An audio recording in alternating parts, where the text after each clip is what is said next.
The late summer sky in Wyoming was like a cowhide stretched by the sun and wind. The sun had just risen above the ridge, splashing a cold yellow on the pine slopes. On the rocky slope, the old army post lay like a forgotten rib in the woods. Robert Boone opened the door, his dry hand pushing against the heavy wood, making an old groan. He was about to go to the stream to get water, as he did every morning. Then he stopped. A figure hung over the eaves. Blonde hair hung like half-burnt straw, swaying gently in the morning breeze. Directly below, the wooden door was deeply burned with black letters. APAC Lover. The smell of burning wood was still in the air, as if someone had just burned coals over the door. Robert stood still, not with fear, but with the old memories that had come to him. Fire on the thatched roof, people shouting in a language he had been ordered to ignore. He reached for his gun, a long-dead habit still stirred, then stopped when he realized the woman's chest was still beating. Very faint, very slow, like a breath of wind through a cave. He climbed up, cut the rope, and lifted her down with the arm that had held his dead daughter. She was as light as a handful of hay. Her hair brushed his cheek, smelling of smoke and sweat.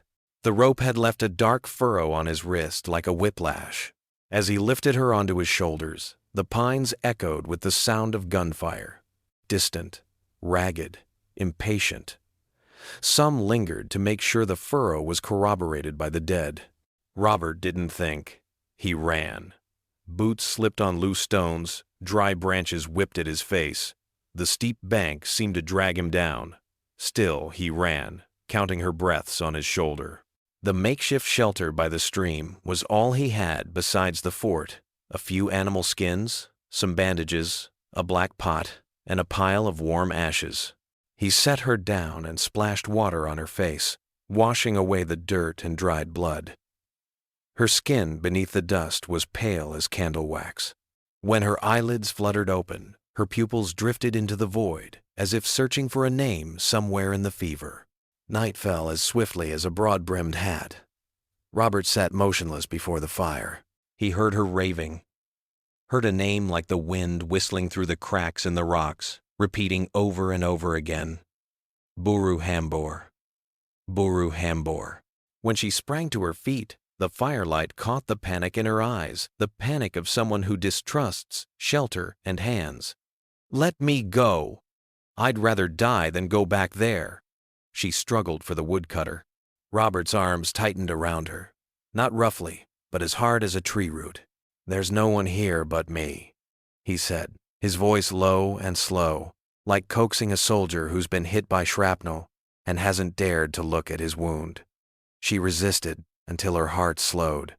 Then he let her go. Who are you? Clay. Robert Boone. This is my place. The rest of it. She closed her arms around herself, hugging herself back to form. Annabeth Qualley. The last name made Robert's throat tighten.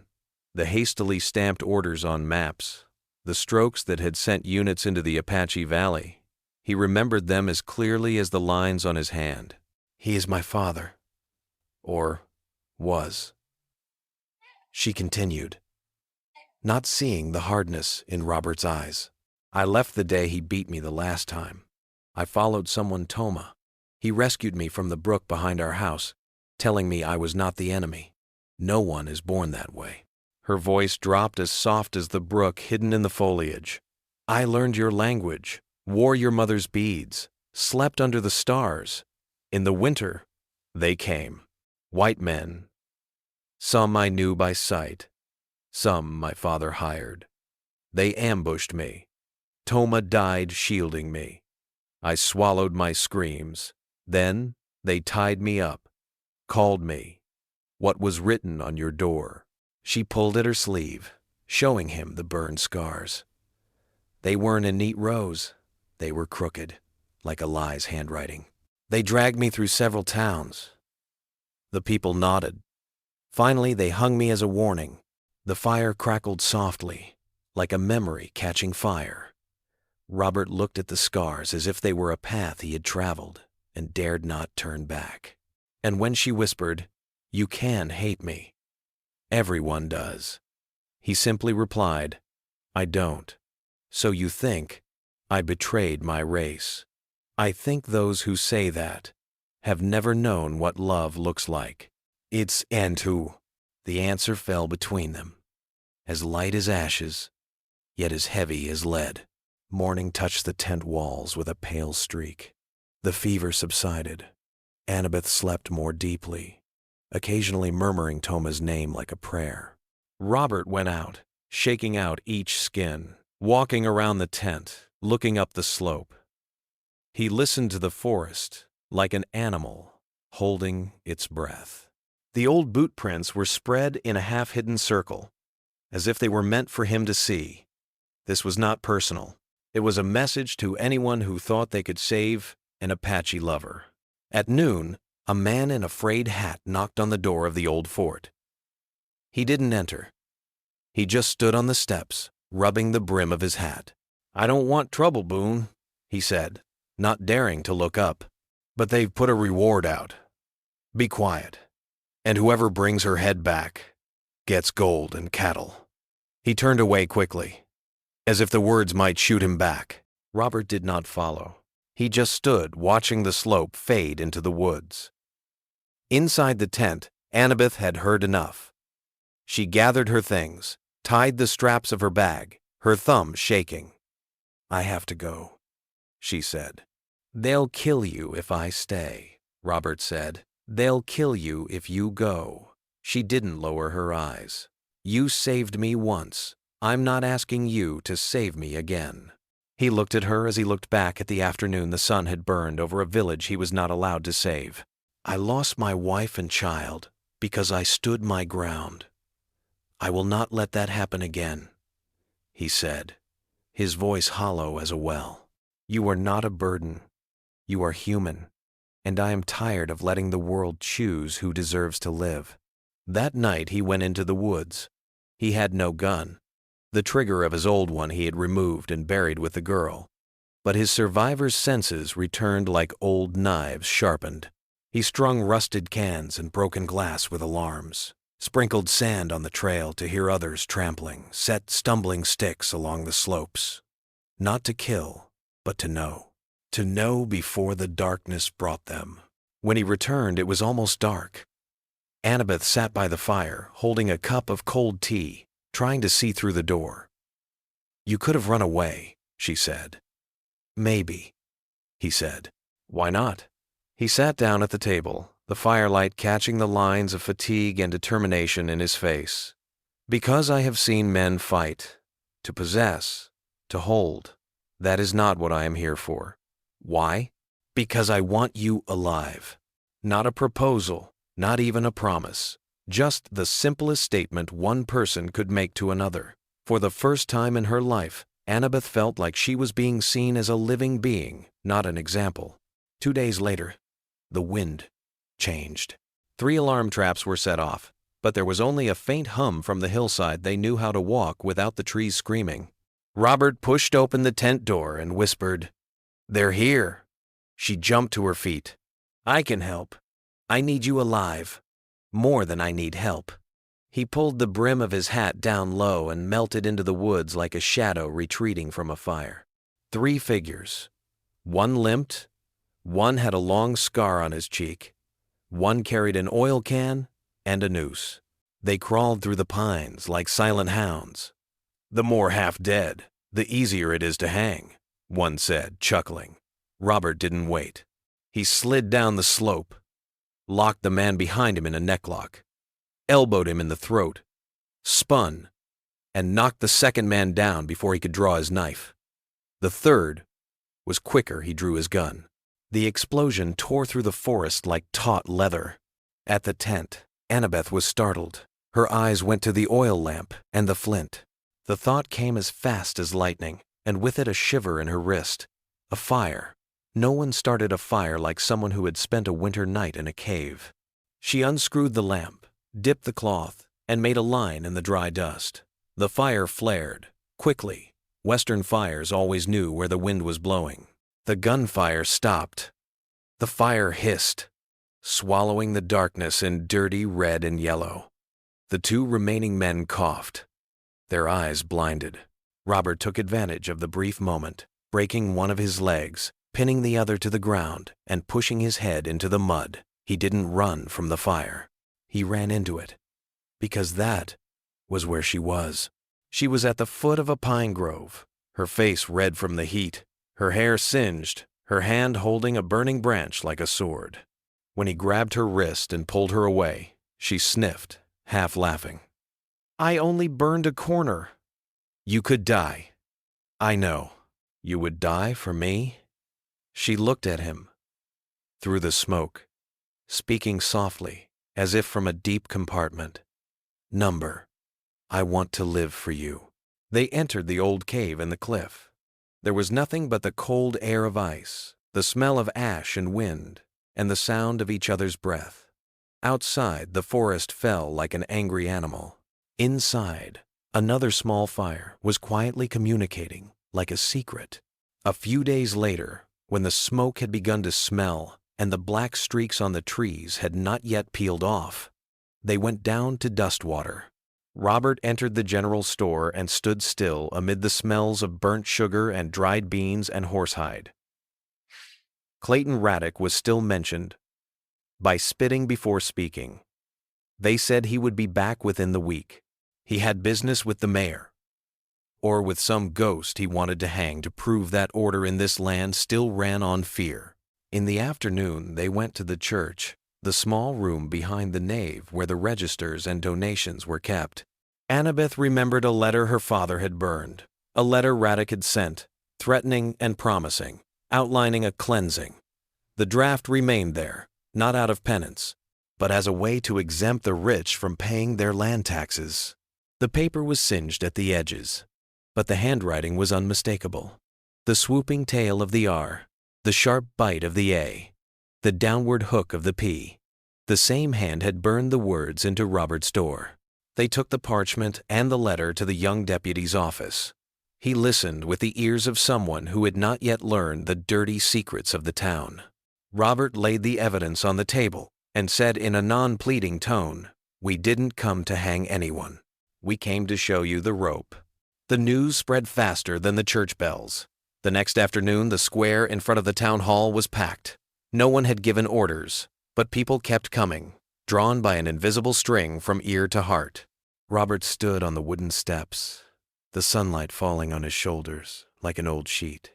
"I have a letter from Clayton Raddick to William Quilley," he said, his voice low but clear. "Calling your own daughter a disgrace, and calling for the man she loved to be killed."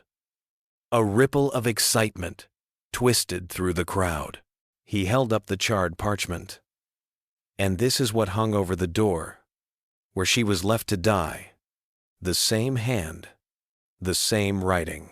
Raddick stood at the edge of the crowd, his mouth twitching. "A hermit's circus, and a woman who gave up her blood. You're going to let them raise their children?" A few heads nodded slyly, but a hoarse voice rose behind Robert. "I was there." An old man stepped forward with a cane, a faded field doctor's coat hanging from his shaking shoulders, his eyes unwavering. The night Dustwater burned, Raddick gave orders: no pardons, no prisoners. He wanted the land washed in blood. That was the night Robert's wife and child died. "Old drunk," Raddick growled. The doctor looked at him as if he were a dying ember. "I bury myself in wine, and you bury yourself in fire. Only your fire burns others." The voices died down, as if someone had put a hand over the town's noisy mouth. Annabeth stepped forward. She removed her hood and raised her head. She needed no escort. She turned away and unbuttoned her blouse. A forest of scars appeared, lined, twisted, varying in shade and intensity, like letters written on skin with hooks.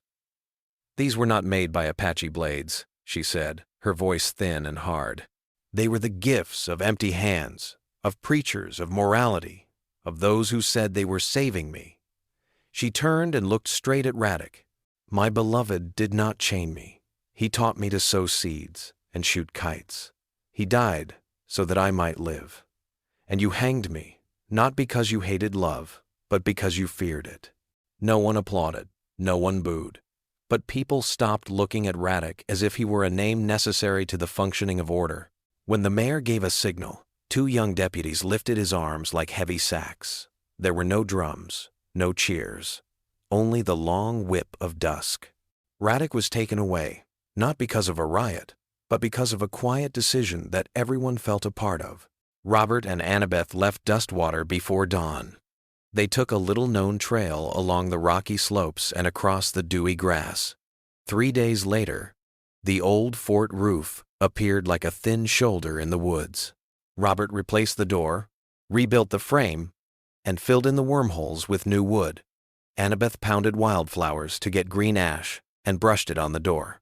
"For peace," she said, laughing softly. Late summer slid into autumn with the color of burnt grass. A skinny boy brought his Cheyenne wife. They had been chased away by their parents. A woman with a long scar on her cheek, silent as stone, led a toddler. A lame horse, sweat like hot iron, shivered for shade. The old fort became a place not to hide, but to return to. Robert dug a shallow well under an old pine tree, built a small house with planks he measured by eye and sawed by experience. Annabeth raised beds, planted bean rows, planted squash, dried medicinal roots on the porch. One afternoon, the sunlight scratched gold on the new fence. Robert stopped behind Annabeth, carrying no flowers, no knees. "I just want to know, when the sun sets behind that tree," he said, his voice as light as mist, but as firm as a fence post, "you'll still be here, and tomorrow night, and the night after." She turned, put her hand on his chest, as if checking his heartbeat. "Toma was my first storm," she said. "You broke the lock on the old cage, taught me fire. And you," there her voice dropped to a thin smile, "taught me stillness. That love doesn't have to be lightning. It can be the soft creak of wood in the moonlight, the smell of wool in a sweater." Robert closed his eyes, his forehead touching hers. "Tomorrow is a memory," she whispered. "You are tomorrow." They were not married by custom. There were no rings, no ritual books. There were evenings, when the wind seemed reluctant to blow through the pines. There were early mornings when the smoke from the kitchen hung thinly over the porch like a sheet. There were children playing around the well, horses grazing until nightfall. No one asked how long anyone would be there. Everyone knew the answer. One time, Annabeth slipped a handwritten letter into an old book at Dustwater High School. No signature, just a steady, decisive handwriting. "I was loved by a warrior. He held my heart like a freshly forged blade, bright and sharp and heavy with 1,000 battles. Now I live with a man who holds my heart like a handful of earth, soft and steady and warm enough to grow something. One taught me how to fight. The other taught me how to stay. I learned that love is not proven by how much we scream or how far we run, but by how long we stand still together. When the fires die and the nights are long. He is not my captor. He is not my savior. He is just the one who stayed. And that is enough." In Rediver Reserved, in which come to the blader, the following spring, blue flowers grew along the fence, so blue it looked as if the sky had driven tiny nails into the ground. Each flower was a light letter, recording what was not recorded in history books. Love is not a medal to be worn, nor a crime to be hanged. It is a small decision, repeated over and over, between two people who can still hear each other breathing. Those who have been there and stayed always say that the nights on that mountainside are as quiet as the waves sleeping, but not without noise. Every now and then, footsteps stop outside the gate, hesitant like a strange hand touching a wooden bar. When the gate opens slightly, the firelight from the kitchen spills out, touching a face that is both miserable and tired. They don't ask, "Can I come in?" They just look. And that look is enough for a man with gray hair to stand up, say, "Come here," point to a chair, a blanket, and a wooden bowl. The blonde woman puts the kettle on the stove and asks the newcomer what he would like to drink that smells like wildflowers. No more questions. On the rare nights when the wind changed direction, carrying the horse bells from Dustwater and the smell of cheap liquor from the tavern down the street, Robert stayed awake. He sat on the steps, a mug of cold black coffee in his hand, looking at the forest without seeing the leaves. He did not try to push away the old faces. Memory was not an enemy. It was a scar that made sure the flesh healed. He no longer feared hearing children laughing above the wind, nor did he fear touching someone's hand when he led them over slippery ground. There was a well inside him. Everything that fell into it seeped into the ground, turned to water. Annabeth, meanwhile, sometimes sat by the window, turning a small, worn wooden horse over and over like a memorized prayer. Not to call Toma back from the other side, but to remember that he had opened the door for her to step out of a life bound by someone else's ropes. She knew how to open the door herself now, and she stayed not because of debt, nor even fear, but because this was where her voice would not be drowned out. One afternoon, the clouds were rolling over the valley, and everything was as calm as if washed. Robert took out his saw and mended the fence. Annabeth made a new bed in the annex. The little Cheyenne fell asleep on the leaves. The lame horse was healed, sniffing the water bucket, satisfied. In the silence, one would think there was nothing left to tell. But it was days like these that were the hard part. Keeping the fire low, keeping the voice even, keeping the willingness to knock at the door. The town still remembers the afternoon the woman took off her shirt to show everyone the hot iron riding on her back. No one tells the story of Clayton Raddick's hanging. There's no need. Some endings aren't worth preserving with ceremony. What people remember is the moment the square was so quiet you could hear the flags creaking, and everyone felt a little older. Later, a child asked, "Why are their doors blue?" The adult replied, "So that I won't get lost at night." But the person who once stood under that porch knew that the answer was enough, but still incomplete. The blue was also a reminder of invisible scars, the words burned into each other's skin by others, and the words two people spoke to each other to heal. I am here. You are here. There were no grand declarations, only small declarations, repeated over and over again. The forest has its own way of remembering. In winter, you see them gathering firewood. In spring, you see them clearing the ground.